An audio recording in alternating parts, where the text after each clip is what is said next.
ฮากากายเซโปนกายดงเห็นมาบูบ้านอย่างไรนี่เบิ่งในพื้นที่6 โมงตรงเลยตอนนี้เหลืออีก156 ลักกระหอนนะตะเวนทางกระขึ้นจะควายนอนตื่นแต่เช้ามาเปิดเพลงแดนเถอะวะบูว่าตื่นแต่เช้าหรือยังบ่ได้นอน คือว่านะพลังกาแฟได้ตัวนี้ทุกคนตอนนี้เขาออกมาจากด่านลาบ้าแล้วตอนนี้กำลังมุ่งหน้าไปดานังแต่จะผ่านเวก่อนนะทุกคนการระยะทางทั้งหมดแม่น245 กิโลเมตรใช้เวลา4 ชั่วโมงเกือบ5 ชั่วโมงนั่นว่ารถมันแล่นซ่าน่าจะใกล้นะอันนี้มัน GPS มันเอาทางของรถใหญ่ให้เอานะ โอเคไปเดี๋ยวจะไปแวะกินกาแฟเกลือเนาะกาแฟเกลือนี่ถือว่าโด่งดังในเวียดนามเนาะมันจะมีรสชาติเป็นกาแฟแล้วก็ออกรสเค็มเกลือนิดนึงแล้วก็เป็นครีมชีสอยู่ในหนามันนะเป็นท็อปเนาะหรือว่าแซ่บแล้วก็ราคาถือแห้งอยู่เฮ้นั่นมีแต่13,000 ดงก็ตกอยู่วัน9,000 10,000 กีบเนาะแต่ว่าคันอยู่โฮจิมินห์คือเฮากินนี่ตกอยู่ว่า38-40,000 กีบเฮากินอยู่โฮจิมินห์เนาะคือว่าอยู่เฮ้นี่อาหารถือแห้งเดี๋ยวเอาไป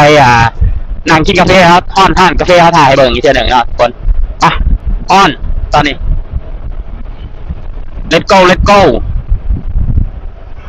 หลังจากเขาขับรถมาได้4-5 ชั่วโมงตอนนี้เขาก็มาฮอดเมืองหวยแล้วเนาะอันนี้อยู่ในตัวเมืองเนาะเป็นเขตพระราชวังเก่าเลยเขากำลังจะไปกินกาแฟเกลือ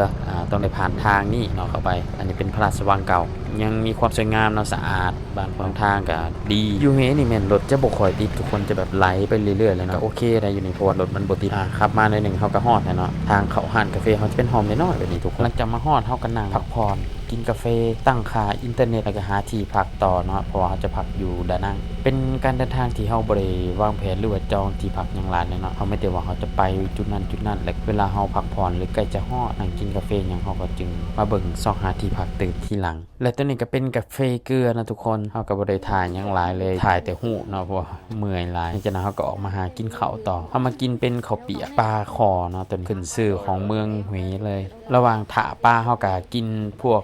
กินมันยักถาเนาะเป็นไข่นกกระทาต้มแบบยางมะตูมเนาะแล้วก็พวกสมหมู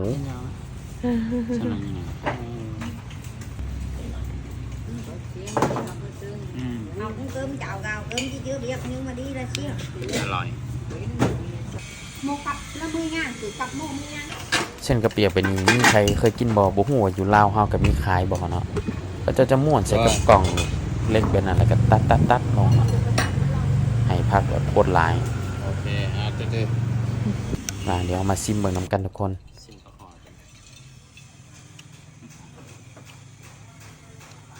น้ำซุปมันสิแบบว่านัวพอดีนะบ่นัวแบบว่าปวดก้านคอนะปวดงอน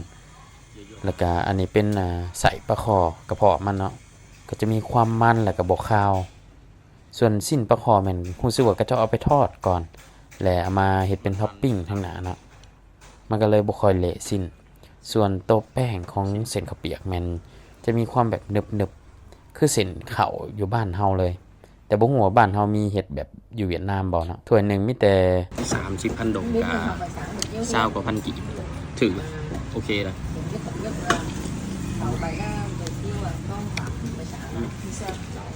เอาเหี้ยเรามาลองมึงนะหลังจากกินแล้วเฮาก็พากันเริ่มเตรียมตัวออกเดินทางกันต่อเนาะอันนี้เป็นวิวระหว่างทางที่เราจะไปดานังวิวโคตรงามมีสายลุ่ง2เส้นเลยเนี่ยเพราะว่าระหว่างทางไปก็จะมีฝนเป็นบางบ่อนเนาะคือตอนนี้ก็ว่าท้องฟ้าแจ่มใสแต่ว่าขี่ปีกนิดนึงกับเปียกเลยเนาะฝนลงบาทเดียวเอาเป็นว่าเส้นทางระหว่างไปดานังแม่นเราจะมาต่อ EP 2ฝากทุกคนกดติดตามเป็นกำลังใจให้ช่องน้อยๆของเฮาเนี่ยเนาะขอบใจทุกคนที่ติดตามเจอกันใหม่ EP 2เด้อมุ่งหน้าสู่ดานัง